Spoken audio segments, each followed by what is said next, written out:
This morning, some of President-elect Trump's cabinet nominees are gearing up to face lawmakers. 14 Senate confirmation hearings are scheduled for this week, including former Fox News host Pete Hegseth, who's nominated for Secretary of Defense. Hegseth spent several days on Capitol Hill last month working to drum up support.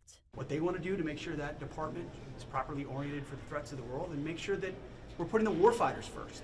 At least one Democrat on the Senate Armed Services Committee who's skeptical on Hegseth's qualifications for the job wants more detail on his background. You look at his personal conduct, especially when he was managing Veterans for Freedom and Concerned Veterans of America.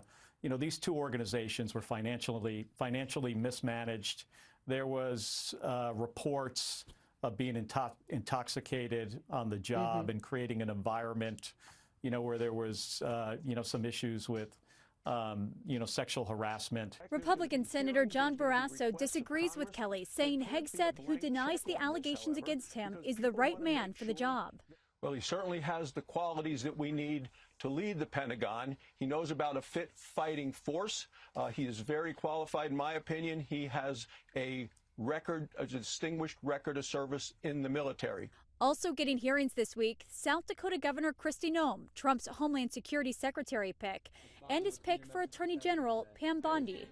Trump's other nominees are still waiting for their hearings to be set. Republicans have 53 seats in the Senate, meaning nominees do not need Democratic votes, but they also cannot afford to lose more than 2 Republicans. ABC News Washington Bureau Chief and Political Director Rick Klein says that beyond the personalities, to look out for the policy substance. I think these next couple of days are going to begin to flesh out what Trump wants to do, what his people want to do, and what kind of team he's going to have around him. A handful of Republican senators have also told Trump's transition team they are preparing the nominees for tough questions to avoid any significant surprises. Meanwhile, Democrats are hoping to get these nominees on record and hold them accountable on Trump's agenda. Nicole D'Antonio, ABC News, Washington.